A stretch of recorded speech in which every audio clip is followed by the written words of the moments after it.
Antes do professor Wagner começar a matéria de hoje, deixa eu fazer uma rápida recapitulação para vocês. Essa é a nossa terceira aula, a terceira aula síncrona, né? Terceira aula ao vivo, ou como o professor Wagner gosta de falar, é a terceira aula live, né? Na primeira aula, no dia 2 de setembro, nós fizemos uma revisão lá das primeiras aulas que nós tivemos em fevereiro, março, nas primeiras aulas presenciais, né? Então nós fizemos uma revisão sobre introdução e classificação dos materiais. Na semana passada, dia 9, nós trabalhamos praticamente com conteúdo novo, onde nós falamos sobre estrutura atômica e estrutura cristalina. Então, foi passada uma atividade para vocês que o prazo de entrega seria até hoje, né? Que é a primeira atividade, que ela é composta por duas atividades. Ela é composta por aquela palavra cruzada e é composta também por aquele quadro que vocês têm que completar, o quadro que trata sobre a classificação dos materiais, né? Então, como o professor Wagner não vai deixar a atividade hoje para a semana que vem, eu vou estender, a gente vai estender, né, Wagner, o prazo dessa primeira atividade para a semana que vem, ok? Então, quem já entregou, já enviou a primeira atividade, ótimo, maravilha. Quem ainda não enviou essa atividade, pode fazer isso até a semana que vem, tá bom? O Newton está dizendo que não viu o quadro, né? Não viu o quadro. Então vamos lá. Você está com o Moodle aberto aí, Wagner? Para a gente mostrar onde está esse quadro? Essa disciplina aí tem. Isso, desce. Então vamos lá. Então, Newton, presta atenção aí, demais alunos também, tá?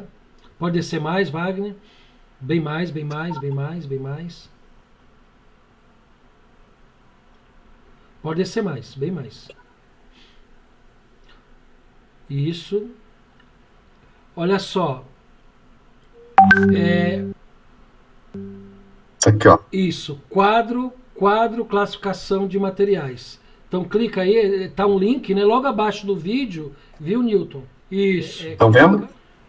Agora tá, Wagner. Sim, ok. Legal. Então, gente, rapidamente, ó, Legal, muito bem. clicando naquele link, vocês têm esse quadro aí que tem que preencher esse quadro. Pode perceber que esse quadro, ele está dividido em 3 linhas, né? Por quê? Porque nós vamos classificar os materiais apenas em 3 classes, né? Vamos classificar em metálicos, em polímeros e cerâmicos. Não vamos classificar como compósitos. Lembra que eu disse na aula que muitas literaturas não tratam compósitos como uma 4ª classe de materiais, né? Porque é a junção de 2 ou mais materiais, então por isso não tratam como uma classe, tá? Então perfeito, é só clicar então no link que aparece esse quadro no Excel que vocês têm que preencher. Aí preenche esse quadro no Excel, pode me mandar pelo próprio Moodle, anexando esse arquivo, ou se tiver dificuldade, pode me mandar por e-mail, ok? Beleza? Bom, perfeito. Então, encerro por aqui. Deixo vocês agora com né? Os temas seriam sobre imperfeições cristalinas, solução sólida e introdução aos aços e ferro fundido, tá? Então, o que está planejado? Hoje, nós vamos seguir com os 2 primeiros tópicos, falar de imperfeições cristalinas e solução sólida, tá? E a parte relacionada aos aços e ferro fundido, pode ser que a gente fale alguma coisa hoje, mas ela vai ficar para a próxima aula, tá? Então, isso ela já vai de encontro como tópico também, nós vamos falar um pouco de diagrama de ferro fundido para a próxima, então nós vamos estar abordando isso na próxima semana, tá? Na próxima aula. Inclusive, as atividades relacionadas a esses tópicos, né, como o José Carlos já mencionou, nós vamos estar colocando na semana que vem para entregar para outra semana. Então, assim, a gente não vai estar disponibilizando hoje os exercícios relacionados a esse tema, tá?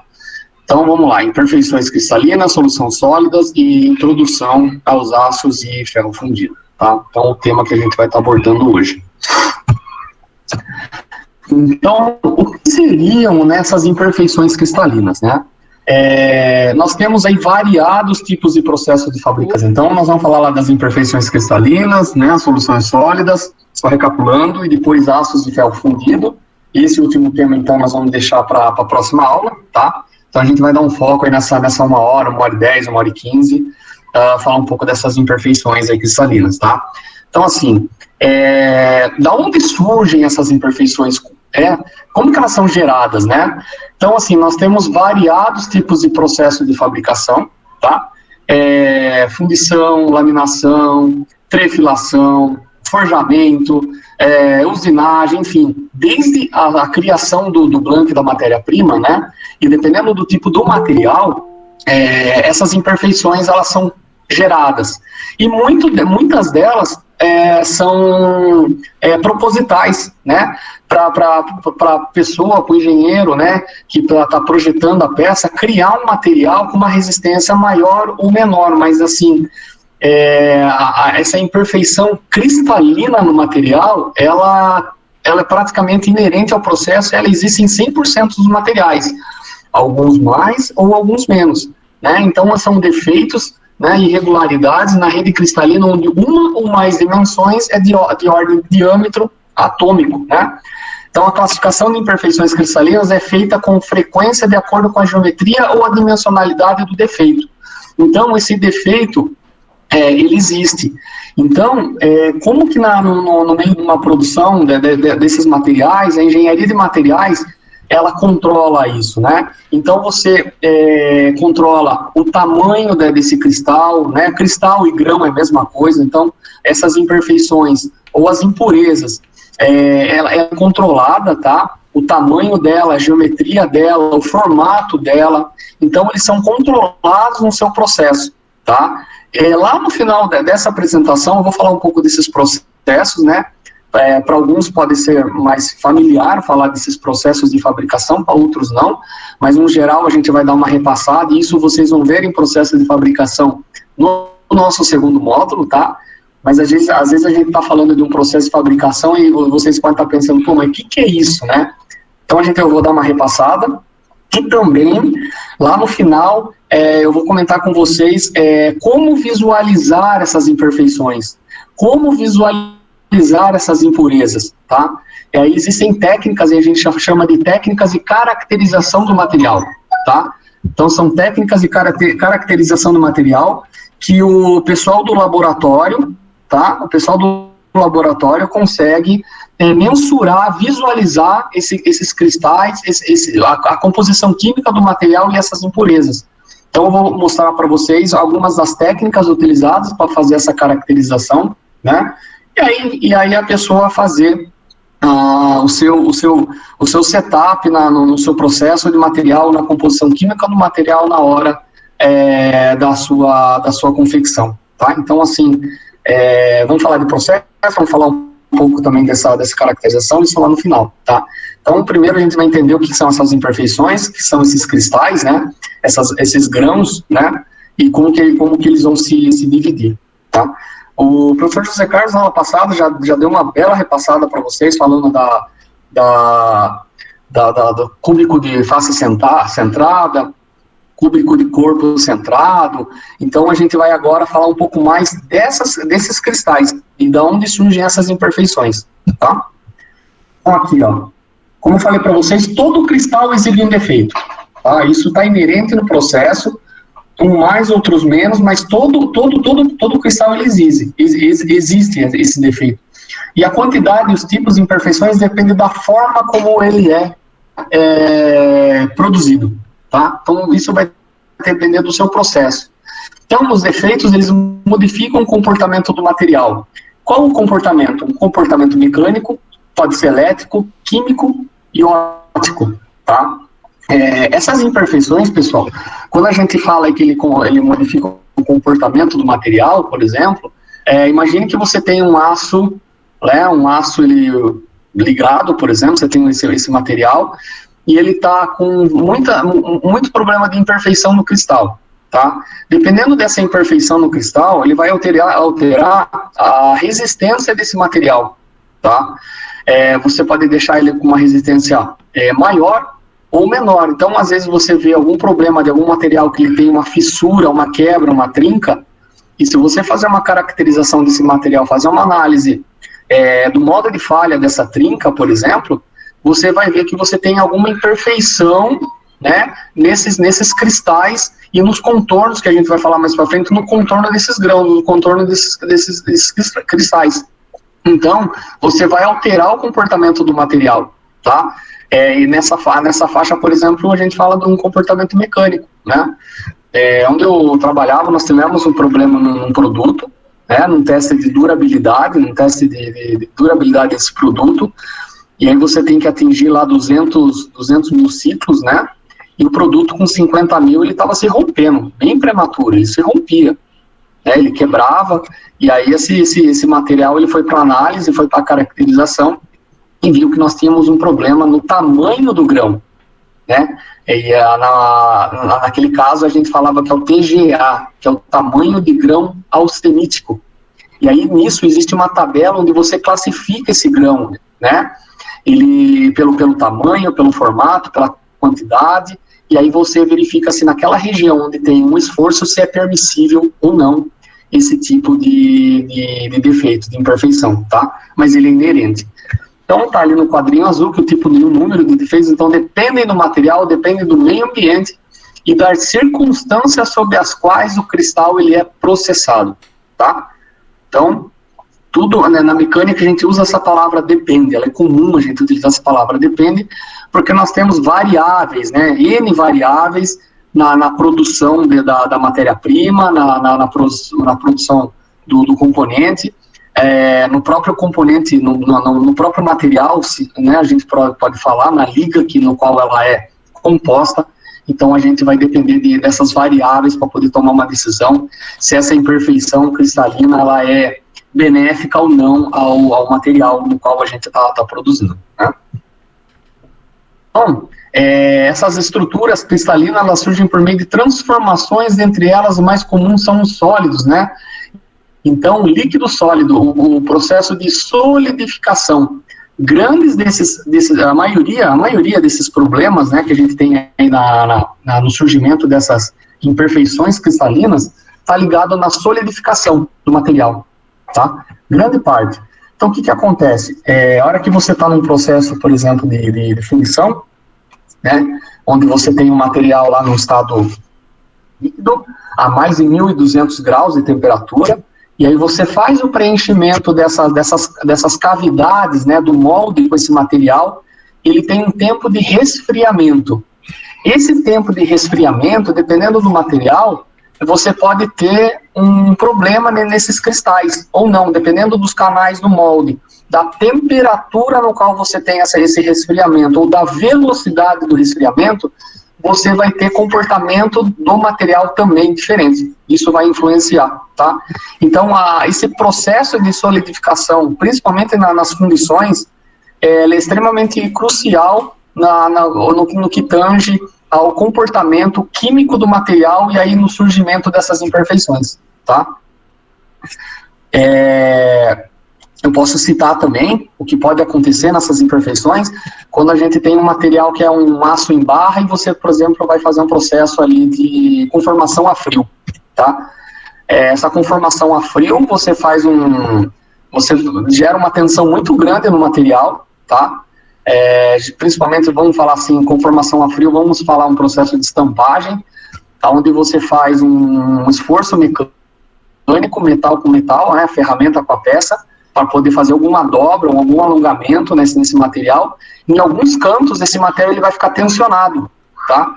Para você seguir para um próximo processo, por exemplo, processo de usinagem, você tem que passar esse material por um tratamento térmico, né? A gente fala que é um recozimento, para poder fazer um alívio de tensão nesse material. Porque se você pegar esse material após esse processamento e fazer uma análise nele, você vai ver que esse material está todo tensionado, e dependendo se você tiver alguma imperfeição nesse local, você vai ter problema na resistência desse material lá na frente, né? Então, por isso da importância de você entender o processo passo a passo e conhecer o material no qual você está trabalhando, né? Então, isso é extremamente importante. Então, como que surgem essas imperfeições, né? Então, a gente tem ali no cubo, ali em projeção ali ortogonal ali, né? Nós temos ali esses embriões, a fase sólida, né? E ali uma ilustração do lado, que é aquele muro e os tijolinhos, né? Então, as células unitárias são pequenas e formam grupos de átomos que formam padrões repetitivos. Então, ali, você tem ali um grão, tá? É aquele que está em branco, num tijolinho, e aí você tem células unitárias no qual é o muro. Você faz esse conjunto dessas células, o conjunto desses átomos para formar uma célula unitária. E aí que vão surgindo esses grãos. E isso aí nós vamos falar um pouco mais para frente, mas a divisão entre um tijolo e outro, que é o que a gente fala que é o contorno do grão, que também tem que ser estudado, né?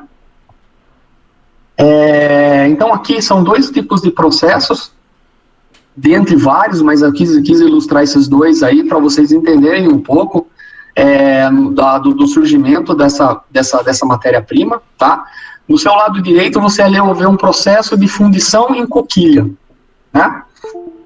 Então, como eu falei para vocês, ali vocês têm aqui um molde, tá? Então, aqui nós temos um molde, e aí vocês têm aqui a cavidade onde é feito o preenchimento do material na fase líquida. Você pode ver que é macho e fêmea, né? Eles estão fechados, e aí, através de um cadinho, que é um reservatório, você despeja esse material líquido dentro desse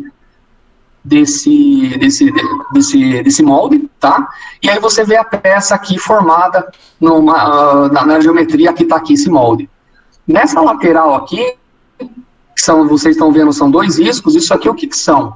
São para a saída dos gases, porque no momento que você faz a injeção desse material dentro do molde, você também faz a colocação do gás dentro, e esse gás precisa sair. Então isso aí é a saída de gás, que ajuda inclusive no resfriamento do material. Aí você abre esse molde e você tem essa peça aqui,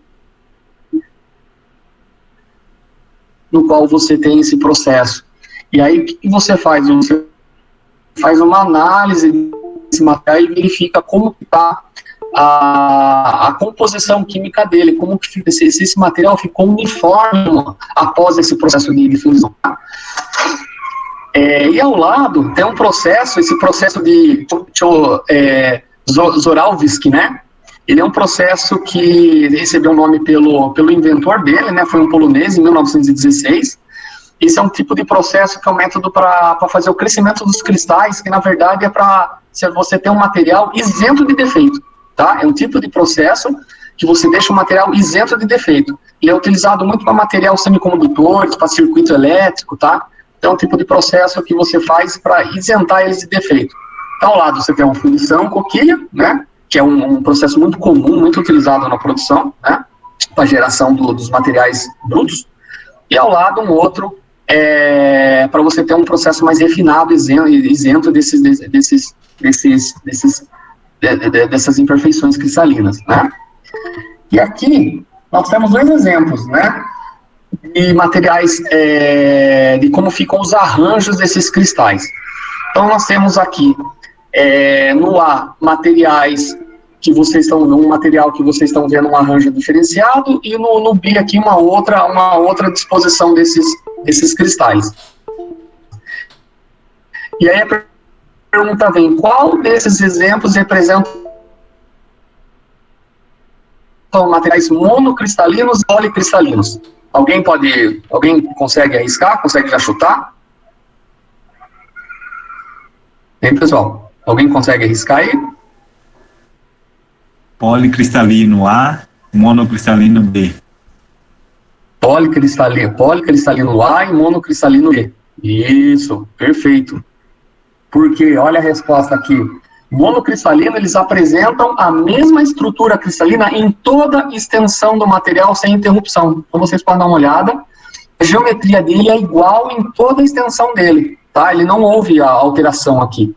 Quanto que o policristalino é constituído de vários cristais ou grãos.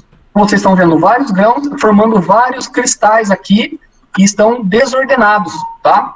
Então, isso acontece muito também em processo de fundição de alumínio. Vou mostrar um exemplo para vocês.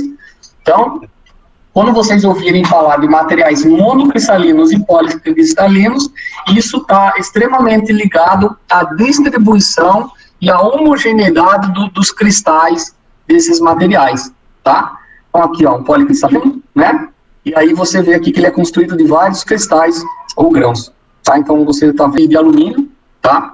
Esse lingote, ele é uma base da matéria-prima para você fazer a fundição de algum item de alumínio que vocês conheçam, por exemplo, um item de carro. Vamos falar aí não está bem distribuído na sua superfície os cristais, né? Estão bem distribuídos, estão bem afastados, inclusive, aqui, ó.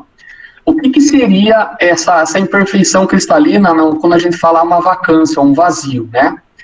Vocês podem ver na figura que houve uma quebra nesse sentido e está faltando um grão nessa produção, tá? Então, quando você já tem esse material com uma vacância, né, esse espaço vazio nesse arranjo, o que vai acontecer? Vai surgir, pode ser menor ou maior, vai surgir um grão, vai surgir um átomo dentro desse arranjo, né? Então, a gente fala que ele envolve um átomo extra no interstício, no próprio cristal. Então, ele produz uma distorção reticulada, já que o átomo geralmente é maior que o espaço de interstício. A formação de um defeito intersticial implica na criação de uma vacância. Por isso, esse defeito ele é menos provável que uma vacância, ou seja, a vacância ela ocorre primeiro, né? Você já teve um defeito, já teve um problema de criação, e o material ele sofreu uma deformação na subgrão, ele também é controlado e é verificado quando você faz uma caracterização do material, tá? Para verificar como que está o distanciamento de um grão para o outro, tá? Se você tem, por exemplo, um material com uma resistência elevada, uma dureza elevada, você pode ver que o contorno de grão dele é diferente do material que tem uma dureza menor, né? Por quê? O que acontece? Quando esses grãos, quando você tem uma dureza maior, esses grãos estão muito próximos. Então você praticamente não tem vazio entre os grãos, e aí você já tem uma dureza maior. E aí, nas figuras acima, quando você tem uma dureza maior, há um espaçamento entre esses grãos, tá? E aí você consegue fazer, na caracterização, verificar como que fica essa distorção também, tá? Olhando aqui para essa imagem, tá? A maior é uma ilustração, para falar do contorno desse grão. A linha vermelha, ela está mostrando a diferença desses grãos que foram formados, tá?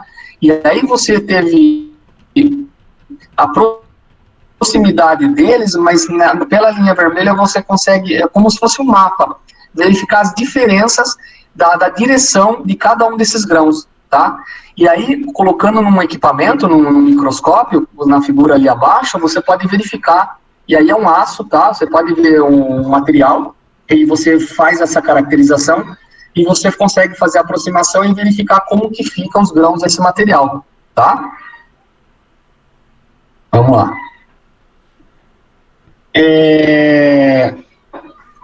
Solução sólida, tá? Intersticial e substitucional.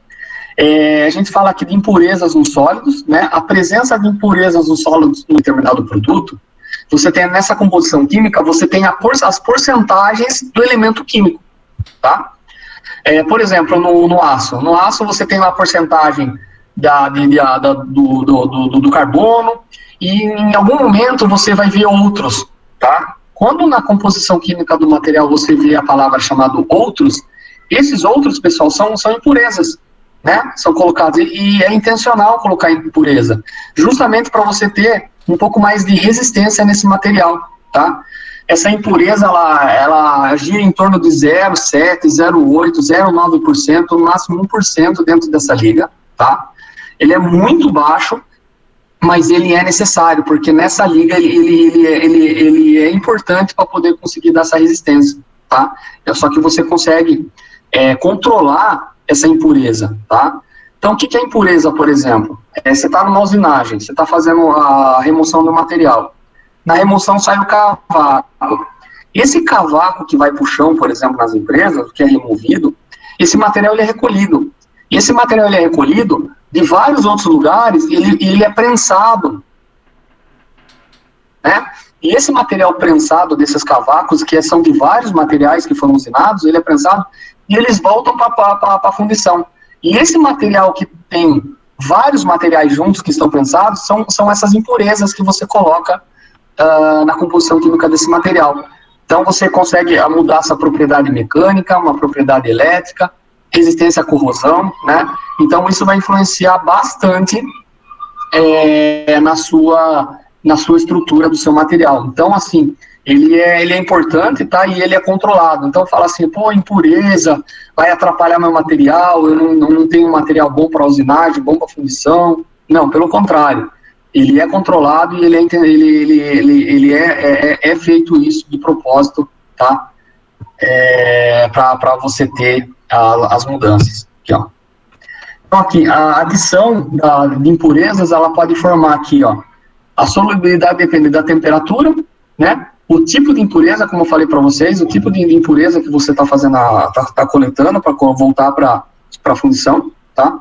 E essa concentração dessa impureza. As impurezas, elas são chamadas aí de elementos de liga, tá? Justamente para poder ter uma proximidade das moléculas no momento dessa fundição, tá? Então, o que vai acontecer? Ela vai aumentar a resistência mecânica desse material, tá? Aumentar a resistência à corrosão, tá? E aumentar a condutividade elétrica, tá? Então, você tem um material melhor para sua aplicação, tá? Pessoal, por enquanto, alguma dúvida? O Zé Carlos no chat, o pessoal está perguntando alguma coisa, tá tudo em ordem? Tudo bem? Sim, tranquilo, Wagner, tranquilo. Tá? Tranquilo? O pessoal está interagindo Legal. aqui no chat, tá? Tá. Pode prosseguir. Legal. E aí, pessoal, dentro dessas soluções sólidas, né, você pode fazer um adicional de um latão, né, de 38% de átomos de zinco ou cobre, né, no bronze, um aço inoxidável, né, 12% de cromo ou ferro, né, chumbo, cobre, ou seja, o que vai acontecer? Você tem ali dentro do seu cristal, dentro do seu átomo, o elemento liga principal, e aí você faz a adição dessa solução para deixar o material mais resistente, e aí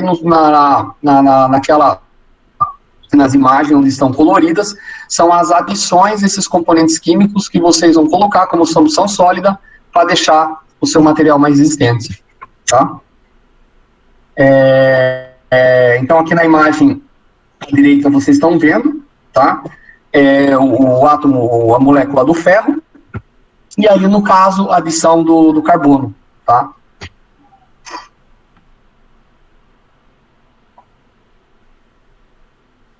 Aqui. Muito bem. Então, pessoal, o que nós falamos aí? Falamos dessas impurezas, né, dessas imperfeições cristalinas, né? Mas aí fica aquela dúvida, pô, eu estou olhando aqueles átomos, aquelas moléculas, como que eu consigo verificar se o meu material ele está numa condição ideal para a produção, para seguir processo, ou é aquilo que eu estou idealizando, né? Se em algum momento da minha produção eu estou com um problema no material, eu não consigo fazer um escoamento ideal, eu estou com um problema na superfície, eu estou com um problema de dureza ou de resistência, ou na minha usinagem, por exemplo, eu estou com um desgaste excessivo de ferramenta na usinagem, eu não sei o que é, não sei se é pastilha, se é um parâmetro de usinagem, ou se é no material. Então, o que acontece? Para tirar dúvida se é no material, nós temos recursos, e recursos modernos hoje, para fazer a caracterização, ou seja, para verificar como que está a composição química do material, tá?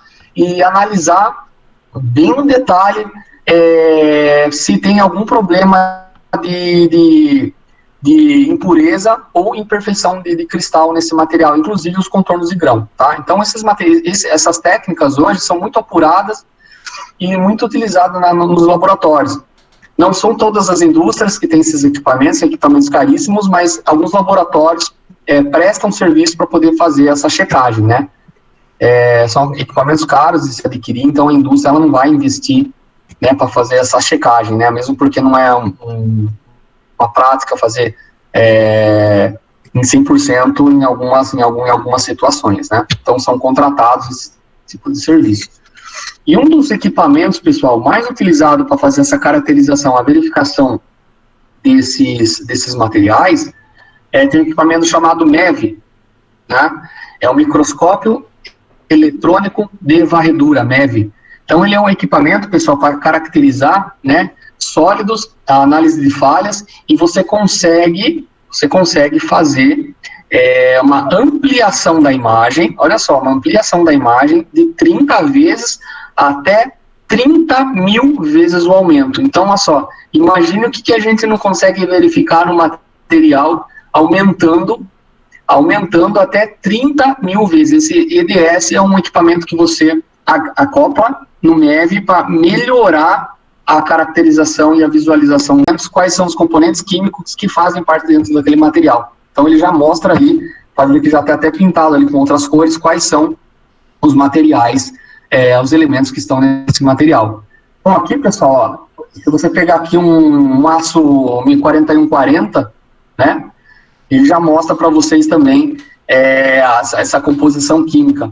Então, aqui, ó, nessa primeira imagem, corrosão superficial, essa corrosão aqui nessa imagem mais escura, então isso aqui já é uma composição, uma corrosão superficial, tá?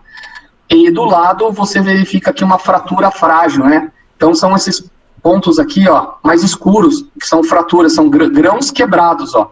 Então você consegue aumentar para poder fazer a verificação desses grãos. E embaixo, pessoal, ó, vocês estão vendo aqui, ó, a figura aumentada em 100 vezes, tá? Você vê um defeito bem pequeno aqui, aí no mesmo microscópio você aumenta para 2.000 vezes, ó, 100 vezes e 2.000 vezes. Olha o que você consegue enxergar, né, quando você aumenta essa imagem para 2.000 vezes. Então você já consegue verificar no seu material qual é essa imperfeição, né? E aí o metalurgista, o engenheiro metalúrgico, verificando esse tipo de falha, ele já consegue chegar na causa raiz, se foi um problema de parâmetro de fabricação, né, da matéria-prima base, né, ou se tem algum problema na composição química desse material, né. Então é um aço 4140, a gente costuma falar que é um aço de prateleira, é um aço comum, tá. Aqui é outro, inclusões de óxidos, um aço 1045, também é outro bem comum, né? 1020, 1045, 1080, 8620, 4140, são aços comuns, né? Então ali você vê a inclusão de óxido, tá? São essas partes escuras. Agora, é interessante aqui na imagem ao lado, porosidade em alumina cerâmica. O que seria essa porosidade, né? Bem básico para vocês, a porosidade é assim, você tem um material e você vê leves furos, né? Câmeras de gás e ar formada no processo de fundição. Imagine um queijo suíço, aqueles furos. Imaginem isso no material, no alumínio. Então, a porosidade ela está intrínseca no processo de fundição de alumínio, ela existe, né? E aí na função do alumínio depende de como a gente vai direcionar essa porosidade para algum local que a gente não vai usinar, ou que não interfere aí na parte de baixo aqui tem uma corrosão em tubos, né, então você consegue verificar a corrosão. E do lado, uma fratura de um o-ringue de borracha, né? Aqui está na verdade a pessoa que colocou aqui nessa análise um duplo sentido, né? O o-ringue é um anel, né, um anel de borracha, então é uma aplicação. Então o que acontece? Às vezes esse anel aqui ele está fazendo uma vedada e também não consegue chegar na causa raiz do problema. Então você leva para o equipamento e também consegue fazer uma verificação aproximada, né, de qual foi o tipo de problema que deu esse vazamento, né? Se é um problema da própria borracha, ou se foi um cisalhamento, né, ou se houve uma temperatura e houve uma deformação nessa borracha, então você consegue chegar na causa raiz. Pelo tipo do material, né, o especialista no produto ele vai chegar na causa raiz. Isso auxilia bastante. Outro aqui que vocês conseguem olhar, pessoal, na análise de inclusão de aço, né? Então, o que acontece? Nesse primeiro quadro, do lado esquerdo, você tem uma ampliação de 1.500 vezes. Olha só, você pegou o aço e você aumentou em 1.500 vezes, né? Então, você já tem essa visualização da estrutura do material, né? E aí você pega essa mesma imagem que você pontilhou ali em vermelho, né? E você aumenta 3.000 vezes. Olha só a potência do microscópio. Lembrando que ele pode chegar a 30.000 vezes. Então, você aumenta para 3.000 vezes, aí você chega ali naquela inclusão. Pessoal, essa inclusão, podemos falar de uma impureza sim também, tá? Só que você controla essa impureza. Nesse caso, ela saiu de uma normalidade e essa inclusão, a inclusão fora de uma normalidade, ela pode sim trazer um problema, por exemplo, numa usinagem, né? Ainda mais se essa inclusão estiver na superfície e você for fazer a usinagem, ele vai ter um contato com a pastilha e você vai ter um desgaste da pastilha, né? Então, essa inclusão também pode gerar uma interrupção nas moléculas também, da composição química do material e ter uma descontinuidade. Então, isso aí também não é bom quando você tem inclusão, impureza em excesso. Então, assim, por essa técnica de caracterização, você consegue ampliar a imagem e descobrir a causa raiz do seu problema, tá? Esse aqui é uma outra técnica de caracterização. Esse aí, no caso, eu cheguei a trabalhar com esse material, tá? Esse material é um vidro, não é um vidro diferente do que a gente costuma trabalhar, tá? Ele é um vidro BK7, que a gente chama, e ali, na imagem ao lado, eu estou fazendo uma usinagem, uma microusinagem com laser, tá? Então, estou fazendo uma microusinagem nesse vidro com laser. E na terceira imagem, nesse vidro, se vocês pegarem e olharem no canto inferior, aqui, onde está passando a seta, foi feito esses riscos aqui. Foram feitas 3 linhas de usinagem, microusinagem, tá? E olhando no microscópio, vocês já conseguem visualizar ali essa usinagem. Olha agora aqui que interessante. Então, você fez essa microusinagem. Olha a agressão que fez no material. No próximo slide, você coloca no MEV, você faz a ampliação, tá? Você amplia essa usinagem 40 vezes. Olha aqui a usinagem. E aí você faz a ampliação somente de 400 vezes. Olha o que você consegue visualizar no vidro. Olha só. Então você tem aqui o vidro, né, a microusinagem, e essa microusinagem ampliada aqui em 400 vezes. E aí você consegue verificar como que saiu a sua usinagem, não só a usinagem, o que o mais importante da usinagem e o comportamento do material é o vizinho, o que aconteceu no vizinho dessa usinagem, que a gente chama da zona térmica afetada pelo calor. Você pode ver que aqui houve uma alteração na estrutura do material, ó. Pode ver aqui, nesses 3 aqui que estão mostrando, você teve uma alteração, tá? Então, aqui é um vidro, você pode fazer...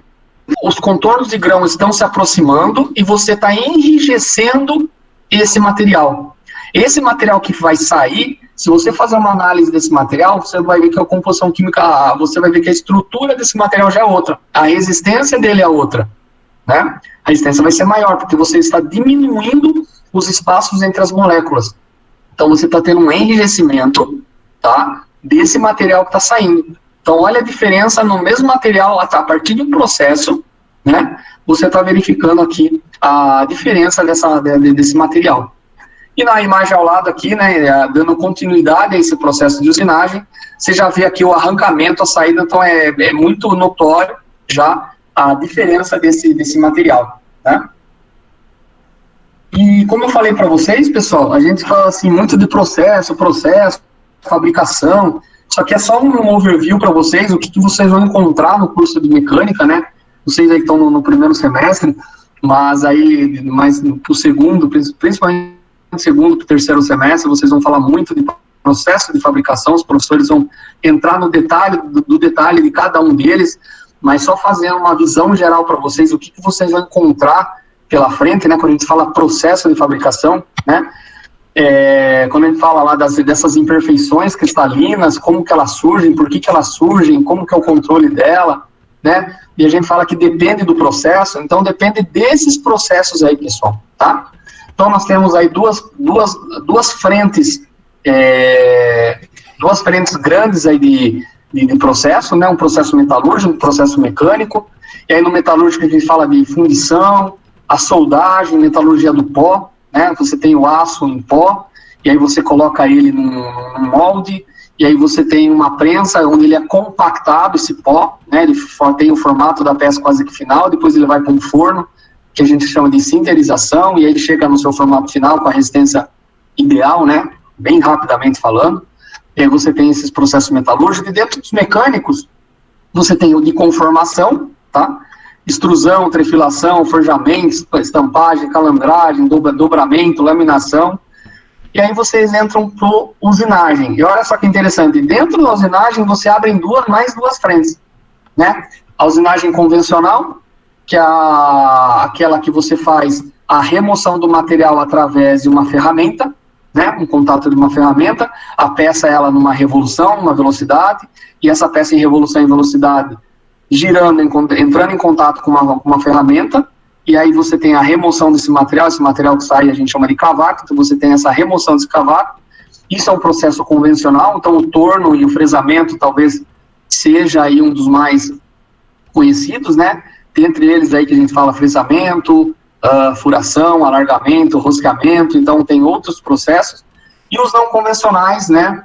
São processos não tão conhecidos, não são mais caros, mas são mais precisos, né? Vocês vão ver isso lá na frente. Eletroerosão, o próprio laser, o plasma, jato d'água, ou seja, são processos que utilizam como base a energia para poder fazer a remoção desse material, né? O convencional você usa a ferramenta, metal com metal, basicamente, e o não convencional você usa a energia, uma energia para poder fazer a remoção desse material, né? Então, assim que a gente divide esses processos de fabricação. Então, quando um engenheiro ele vai tomar uma decisão, né?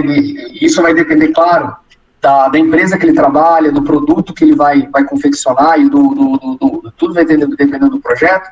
Ele vai olhar para essa tabela e vai ver qual os processos disponíveis para ele idealizar o seu projeto, né? Tudo dependendo da sua aplicação e, claro, do custo, né? Tudo a gente fala em ter para poder definir qual o seu processo ideal para chegar dentro de um produto com custo-benefício bom para a empresa e com qualidade, claro, para o seu cliente final, né?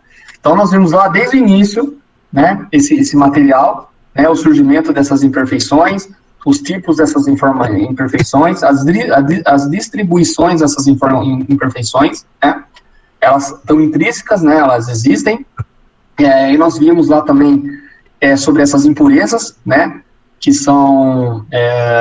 fazem parte desse processo para poder a gente ter um ganho, inclusive, de resistência, né, do material, tá?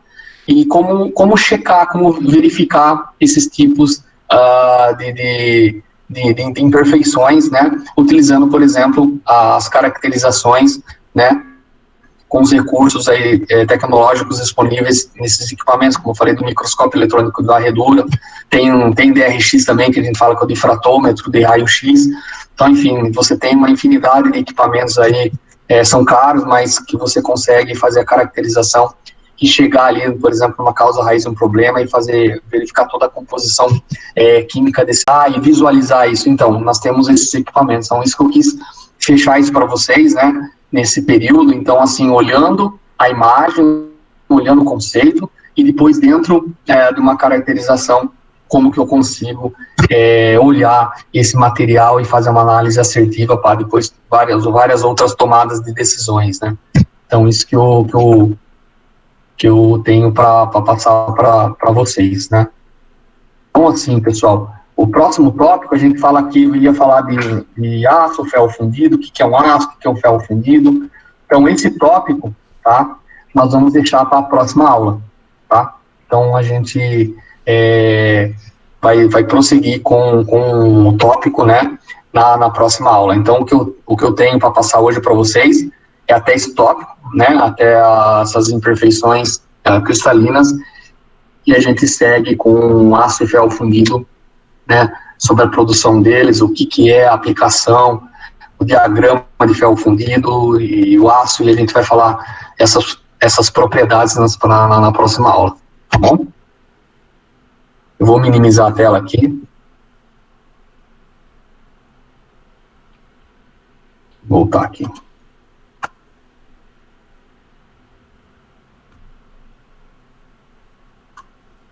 Professor Wagner. Pessoal, vocês tranquilo? Estão aí? Claro, tá tudo bem? Professor, Oi. esse material, como nós vamos ter acesso a ele? Tá, vamos lá. Esse material é assim, todas essas informações estão num único arquivo, tá? Tanto o que vocês viram agora, mais o que eu vou apresentar. O que eu vou fazer? Como a previsão era basicamente acabar esse horário, 9h10, 9h15, como eu tinha falado para vocês, eu vou separar esse material e eu vou disponibilizar no Moodle, tá? Então, igual o professor José Carlos, coloca todo o material lá, eu vou salvar e vou disponibilizar no Moodle, e também eu coloco no grupo lá do WhatsApp também, e posso mandar também por e-mail, tá? Então, a gente utiliza os recursos disponíveis para acesso. E se porventura alguém não conseguir em algum desses modos, a gente dá um jeito para disponibilizar o material para vocês, tá? O material que eu me refiro, ao mesmo que tu, é o material slides? Sim, é toda a apresentação que você viu, tá? Até a caracterização, eu vou estar disponibilizando no Moodle. Vou estar salvando em PDF e estar colocando lá. Ok, obrigado. Tá, imagine que é isso, Abimael. Vocês perceberam, né, gente? Até o Newton está comentando isso no chat, né? É um assunto bem técnico, né? Bem pesado, né? O professor Wagner, ele utilizou uma linguagem bastante acessível, mas o assunto ele é pesado por natureza. Exato. Né? Então ele vai disponibilizar sim. os slides até a aula de hoje, lembrando que o professor Wagner ele não vai disponibilizar atividade para hoje, então consequentemente a gente está ampliando aquele prazo de entrega da primeira atividade, que em princípio seria para hoje, tá? E nós vamos ampliar para a semana que vem, dia 23. Deixa eu dar uma notícia para vocês. Semana que vem, dia 23, nós não teremos aula síncrona. Nós não teremos essa aula ao vivo. Ou como o professor Wagner diz, nós não teremos a live. Por quê?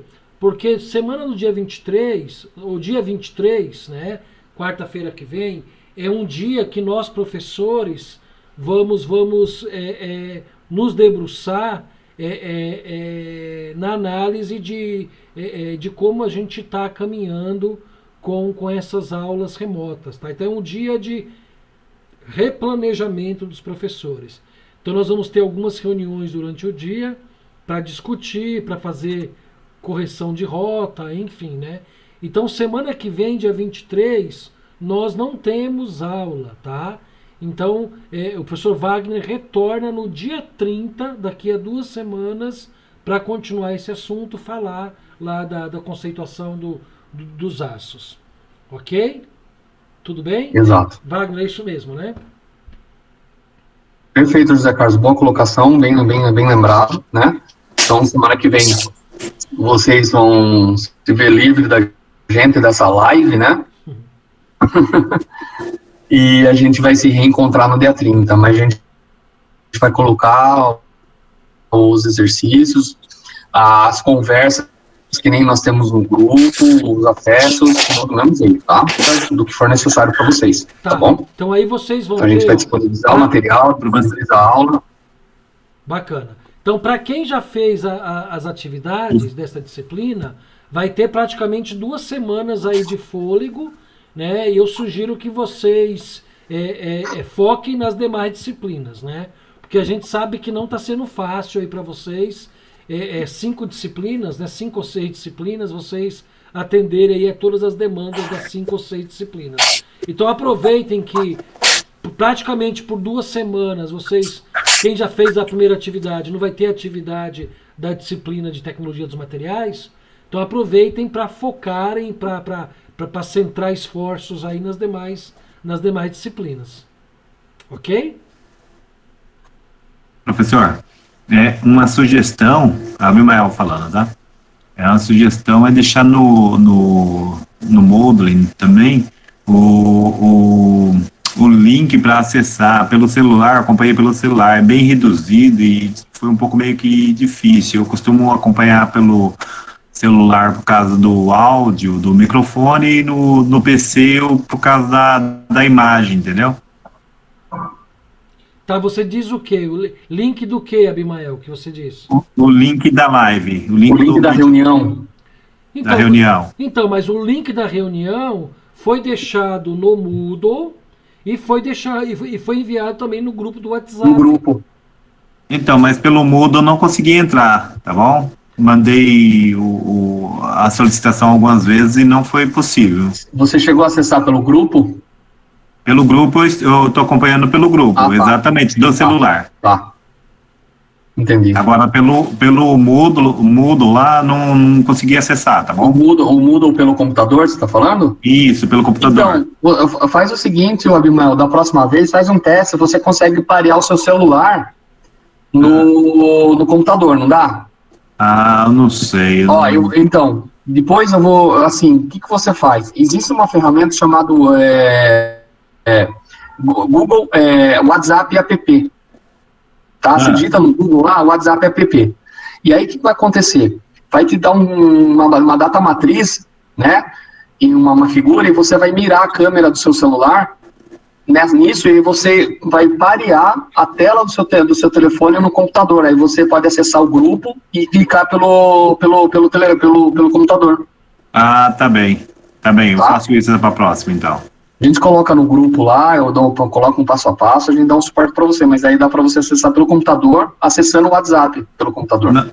Beleza. Boa informação, obrigado. Nada. Perfeito, Wagner? Acho que fechou. Perfeito. Então, né? Fechou. Gente, então, alguém tem alguma questão, alguma colocação, alguma pergunta para fazer? Ou podemos encerrar? Bom, então podemos encerrar. Então, só recapitulando, só temos aula agora síncrona, essa live, essa aula ao vivo. Só temos ela daqui a 2 semanas, dia 30. E a primeira atividade vocês têm até o final do dia da semana, da quarta-feira que vem, dia 23, para enviar a atividade, ok? Ainda hoje não, porque senão vai ficar muito tarde, mas amanhã cedo eu já mando para vocês no grupo